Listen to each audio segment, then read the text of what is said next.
What's going on, guys? Welcome back to the channel. It's your boy Sly Jordy, and welcome back to some more F1 23 career mode for the Saudi Arabian Grand Prix. And if you missed last episode, the first episode of this new driver career series on last year's game, it was the Bahrain Grand Prix. Of course, we are doing a 16 race season, so it's a lot shorter, and honestly I don't think I'm ever going to do a full season ever again. I mean, we'll probably do it for F1 26, but we'll see. I know for the next game I'm not going to, but either way, we had a pretty good race, finishing P5. We did struggle a little bit. It could have been a P3, but of course, yeah, our car is not as good as the Ferrari, and Piastri ended up catching us right towards the end of the race, and we were able to fend off Hamilton and Perez to secure a P5. Albon was able to recover up to a P14 after qualifying in last, so a decent race for him, but honestly he should have been a lot higher. He should have been in Q2 at the very least. He should have been around like P12 and not, you know, starting P20. But hopefully in our next race we can really improve on that. We have about 1,500 R&D points to work with. We still got quite a lot actually coming in. I don't know if yeah, we got about 3 items arriving for the Saudi Arabian Grand Prix, but yeah, 3 upgrades. So yeah, and honestly I think we pretty much already have everything that we can possibly work on right now. So let's advance time, and hopefully these will come in. Yes, they do. New beam wing and spark plugs. We're going to get some weekly resources as well. We'll have them with us for the next Grand Prix. So yeah, we've now unlocked Venturi tunnels, which is only 550 R&D points. So that will push us ahead of Haas, which is what we want. We want to get past Haas, and we want to get past Alpine. We really want to build up the aerodynamics. It's never been Williams' strong suit, and we're going to change that in this first season. Already nearly maxing out the chassis is what we can do, unfortunately. And we have the ignition system to work on for the powertrain, and that is a major upgrade. That would actually make us the most powerful engine on the grid right before Baku. So 30% failure chance really isn't bad at all, and if that does come in, we are going to be having a huge advantage going into a track like Baku. So of course I'm going to be purchasing that. But let's see if the floor stiffening stay positioning arrives. Yes, it does. That is perfect. So yeah, going into this race weekend we will be hopefully, oh, we've unlocked quite a few new parts. We've got the cable assembly to start working towards as well, which is a decent upgrade. But yeah, out of everything, that is pretty much all we've got to do in terms of going into the weekend. So Jeddah, probably one of the more difficult tracks on F1 23. Of course, the curbs were a lot more sensitive on this game, a lot more deadly. So it won't be like F1 24 where it was a lot easier as the curbs were a lot more flat. No,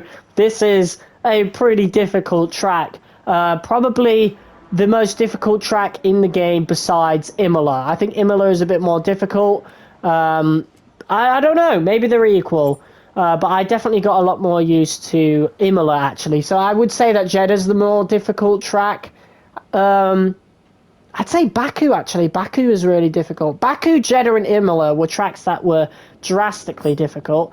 Let's have a look at these messages. We also got a message from Andrea about the ERS fault that we suffered last race, but it really didn't last long at all. I think it lasted like a sector or two. I don't even think I included it in the video, but we did get an extra 400 from that, which is amazing. Let's have a look at the progress history then and see what's been brought. So we've jumped. I don't know if we've actually jumped.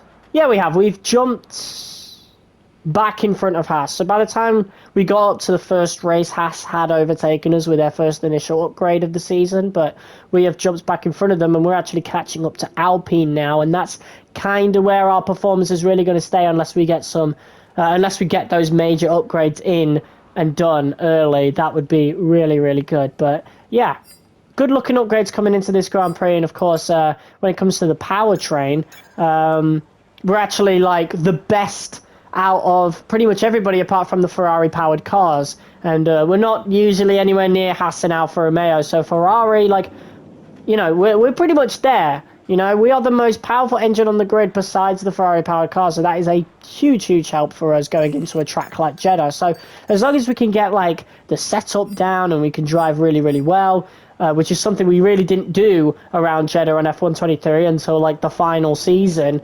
you know, we're going to be really, really good. So, yeah, without further ado, let's get into qualifying for the Saudi Arabian Grand Prix.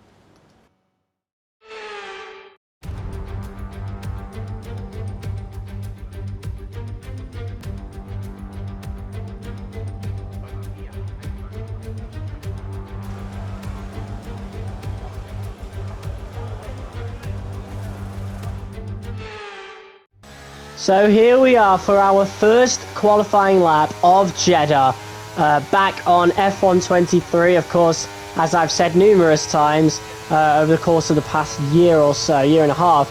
This is one of the more difficult tracks on the entire game. In my opinion, probably the third hardest track. I think Baku and Imola are more difficult. I'd say that,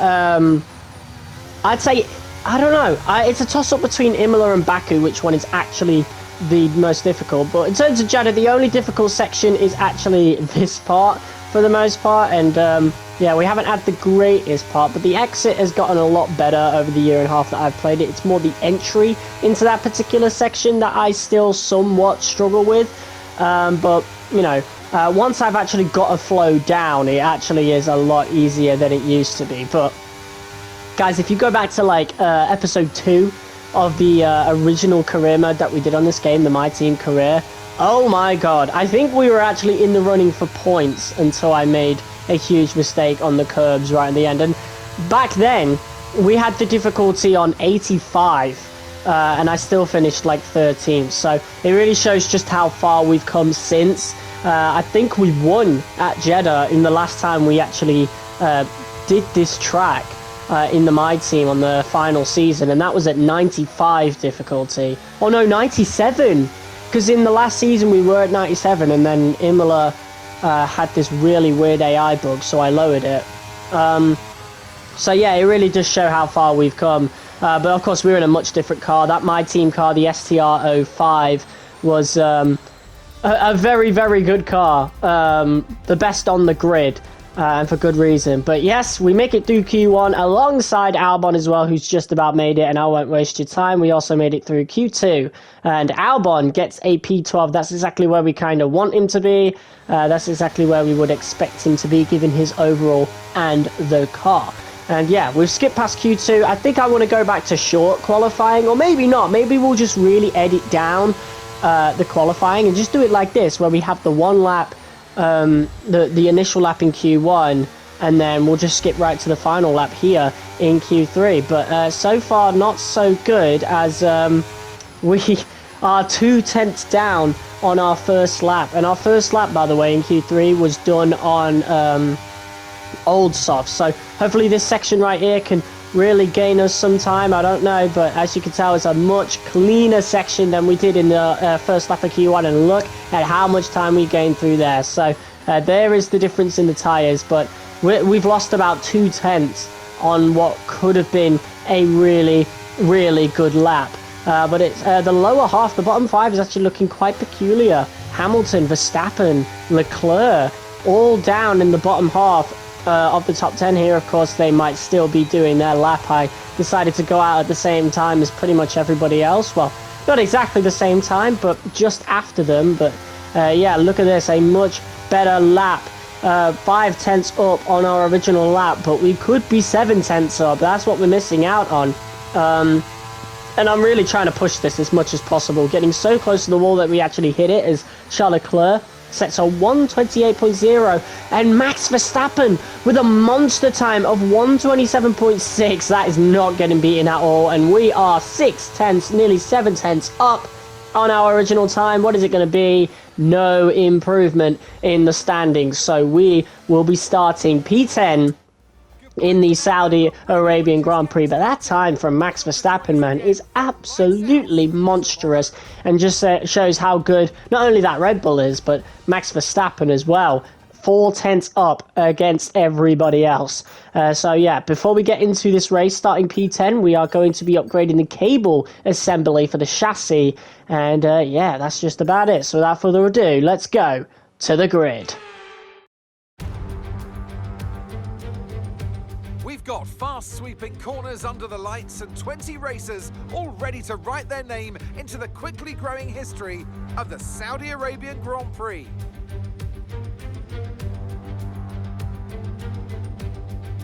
So let's take a look at the topographical map of the Jeddah street circuit. As you can see, a number of challenging corners for the drivers to master here. We'll see just how much the teams have benefited from their time spent in practice this weekend. And like many street circuits, this track has the potential to punish drivers that get it wrong. Let's hope we avoid any safety cars today. It's time to see how our drivers are stacking up after yesterday's exciting qualifying session. World champion Max Verstappen starts from pole position, and it's Charles Leclerc in P2. Looking at the rest of today's grid, we have Russell, Perez, Sainz, Norris, Hamilton, Fernando Alonso, Albon, Ocon, Bottas, Magnussen, Zhou, Tsunoda, Oscar Piastri, Hulkenberg, Stroll, Ricciardo, and Pierre Gasly picks up the final grid slot. It's almost time for those 5 red lights to go out then. Let's see who can prevail today. Anthony Davidson joins me once again in the commentary box. Ant, it's fantastic to have you with us here, but I'm curious, as a man with experience out on the track, how do you stop those pre-race nerves from becoming overwhelming when you're lining up on the grid? Well, I imagine they'll be starting to feel the adrenaline as they anticipate the run down into turn 1, a bit like preparing to go into battle. The unknown situation will bring nerves, but that's a good thing. It will keep them focused on the moment and on their surroundings as we build towards the start of the Grand Prix. Okay, we've got that relief of having points on the board finally, so let's keep that form up and get another top 10 finish today, please.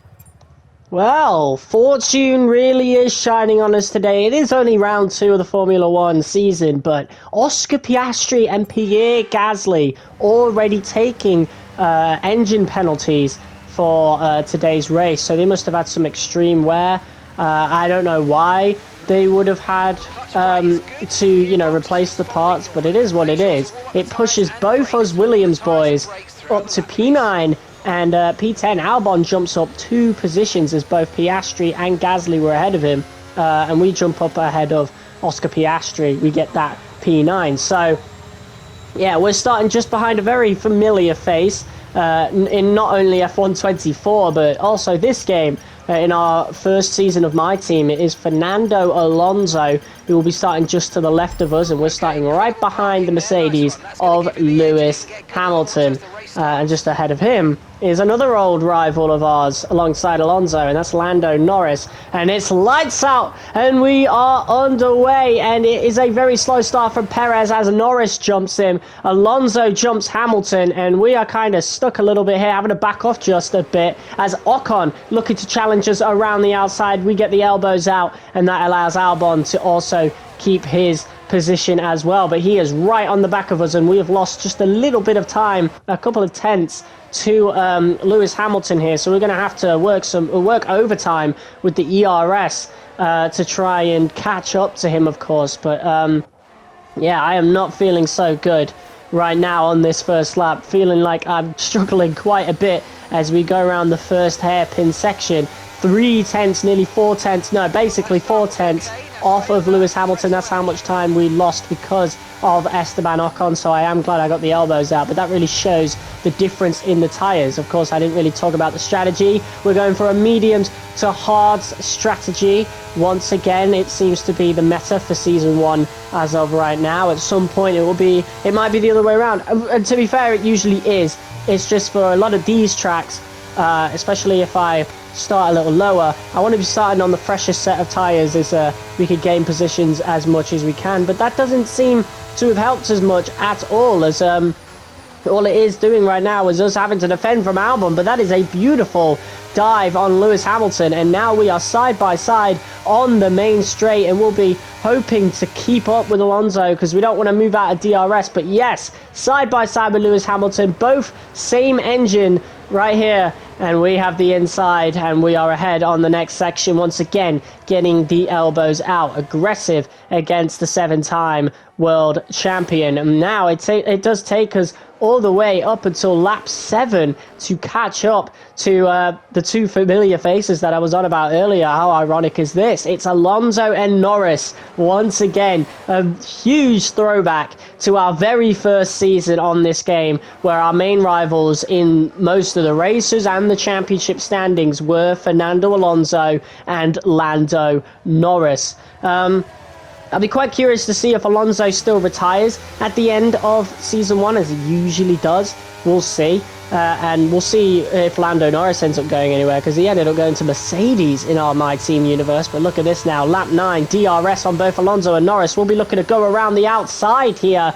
And, yeah, not enough space for us to move past Norris just about anyway. And we're still side by side with Fernando Alonso. He's not going to back off, but someone has to. And it will be neither of us. And we end up losing a lot of time. And I actually have to move to the outside of the track just a little bit just to stay there. A bit of a silly move, to be quite honest, from Fernando right there. He really should have backed off. But now we're going to have to work overtime, just like we did against Ocon and having to catch up to Hamilton. We're going to have to work overtime to catch up to Lando Norris right here. So things aren't going so good, especially since we're running a bit lower on DRS, but on ERS, sorry. But the good thing about this is that Lando Norris is not getting DRS off of the top 5 here, who are all bunched up together.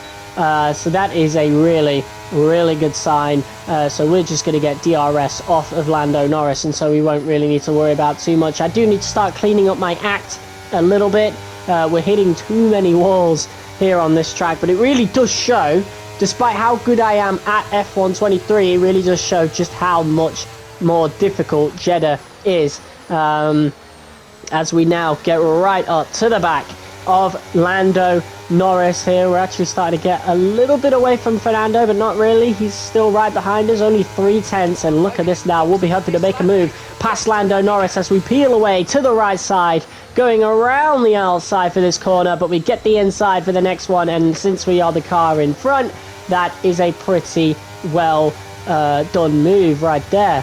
And in case you guys want to see a replay, here it is. It is a beautiful move on Lando Norris around the outside once again. No contact made, clean as you like, and that puts us up to P4, as some people have made some pit stops, but I think realistically that is a net P6 for us right there. Albon, I'm pretty sure he's just pit before us. He's in P15, maybe not. Maybe he's fallen down the order a little bit. I don't know what's going on there. Surely he's pit. I don't know. But anyway, lap 10 now. And it is Lando Norris who will be overtaking us. I'm pretty sure this is our pit lap though, so we definitely don't want him to be ahead going into the pits. And so we dive down the inside really aggressively, and we retake P4. So yes, here we go into the pits. Let's see how our pit crew can do. As we see Max Verstappen making his pit stop. That is a beautiful, really quick pit stop from Max Verstappen right there. Lando Norris going into the pits now. There's Fernando Alonso also going into the pits. And then here is us. Very quick, good pit stop from the Williams crew right there. And peculiar, look at that. Lando Norris and McLaren haven't had a good pit stop, and they've got the fastest pit stop record of all time. It's Fernando Alonso who's jumped Lando Norris, and we have just managed to get in front of Lewis Hamilton, who is on the mediums with the fastest lap. He is looking rapid. We have just about stayed ahead of Lewis right there. He almost very close to undercutting us, but that's nice because you know, that gets us away from Alonso a little bit, but it is probably worth letting Lewis pass, as these hard tyres are pretty cold, and as you saw just now, it was very difficult to get through that particular section with these cold hard tires. So I really don't want to be you know, fighting against Lewis Hamilton the whole time, because that would be a really bad idea, to be quite honest. But instead, I'm actually going to use the 7-time world champion as a little strategy here. I think it's clear that he's undercut us, and we're not going to be able to catch up to him until right towards the end of the race. So I think our best bet right here, since he has no DRS, is to actually just hang behind him and see if we can just let him drag us along with this DRS. There's no way we're going to be able to overtake him, at least in these first few laps, because again, the tyre advantage that he has right now will be immense. But we've got DRS to negate that, and that might just be able to keep us away from both Fernando Alonso and Lando Norris. But as we go on to lap 12, that idea goes completely out the window as a huge smoke screen engulfs my car, as Lewis Hamilton has an engine failure. That is 2 for 2 with Mercedes engine failures in this new season. Of course, in Bahrain it was George Russell, and in this race it's Lewis Hamilton, and in both ways it has benefited us in a way. I guess we'll have to see what the result is at the end of the race, as Fernando Alonso going around the outside to make the pass. So yeah, it's right back to how it was earlier on in the race and earlier on in the game's, you know, life, really. Right back to, you know, the more things change, the more they stay the same, as once again we are battling old rivals Fernando Alonso and Lando Norris as we peel away to the outside. We don't give Alonso that much room, we get the elbows out just a little bit and we manage to reclaim P6, but it's going to be a bit of a yo-yo sort of battle with Alonso as of right now, as once again he makes the move going into the final corner of lap 13, but he makes it too late and we still get the advantage of DRS, which is really good for us. But in saving ERS, we actually get jumped unawares by Lando Norris coming out of nowhere, and in the space of one sector we have lost 2 positions. So now we're literally right back to where we were earlier on in the race as we look to keep up with both Norris and Alonso. The good thing about this, though, as compared to Bahrain, is that we don't have older tyres this time like we did in Bahrain when we had to defend. Instead, this is more of, you know, just a skill thing, seeing who is the better driver. We're all Mercedes powered, of course. I'm pretty sure I have the better setup, I would say, as Lando Norris makes the move on Fernando Alonso and takes P6. But of course now we've also got DRS. We're not using ERS, I'm still saving it, and I'm looking to get round Fernando Alonso round the outside, a lot more cleaner this time, still side by side, so I'm actually going to get the elbows out on the exit there. I don't want a situation like earlier on in the race where we went into this particular corner very compromised. And yeah, in case you wanted to see a replay of that move on Fernando Alonso, there it is.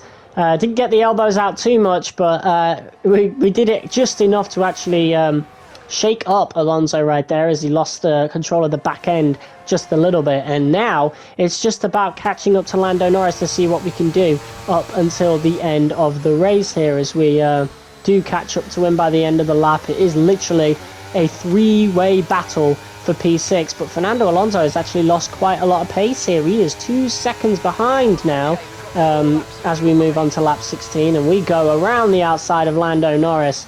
Norris still fighting, he really wants to hug the inside, but we're going to take the inside here, and once again, same strategy. But Lando Norris actually saw that coming. He actually braked a little bit earlier, and so when I tried to get the elbow out on the exit there, the way I did with Alonso, Norris was still turning through that corner, so we were nowhere near him, and we may have lost a 10th from actually doing that. Who knows?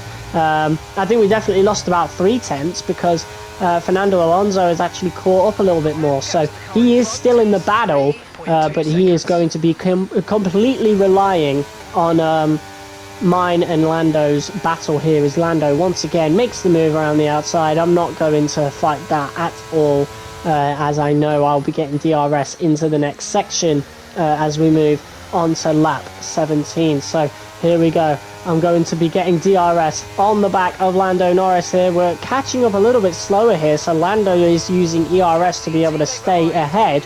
And yeah, with 2 laps left to go, I think, and Norris actually locked up there, and we are very, very lucky not to get any sort of damage there. I think Lando might be panicking just a little bit. 2 laps left to go, no DRS, and we are right behind him.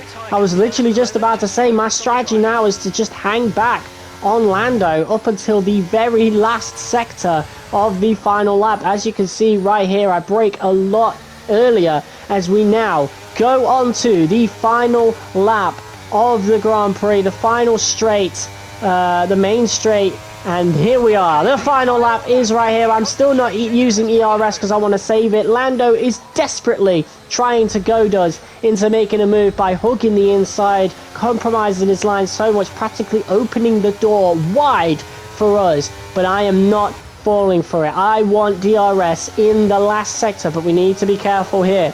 4 tenths ahead of us, Norris. 4 tenths behind us, Alonso. He has caught up because of this battling. So now, like, we could end up losing all of it. Norris could end up falling as low down as P8, you know? It is all up in the air on this final lap of this Grand Prix. And say what you want about JEDDAH, but it always gives us some of the most intense racing on the calendar. That is for sure, ever since the first time we ever did this track. And that's why I'm always so hesitant to take it off the calendar when we start a new season. But yes, here we go. Our first DRS section. Lando is using ERS so much, desperately trying to get far enough ahead of us to negate the DRS. But of course, you know, there's only so much you can do, but we also need to keep an eye on Fernando Alonso. He is right behind us as well, and I am desperately using all the ERS that I can. The red light is flashing. The same thing goes for Lando Norris, so I think we're going to be so even going in to the main straight, side by side, as we go closer and closer across the line. But we've got DRS, and we might just be able to steal P6. Oh my god, what an intense final lap that was, and we have managed to steal P6 off of Lando Norris right there. What a race, what a battle between the 3 of us. Red Bull team are ready and waiting to celebrate a thoroughly deserved win. Well, Anthony Davidson, a resounding victory today, but what set them apart from the rest? I think a large part of the result comes down to temperament. They were able to keep their heads when everyone around them was losing theirs, and that's allowed them to get the best out of the car, to maximise the strategy, and to stay out of trouble.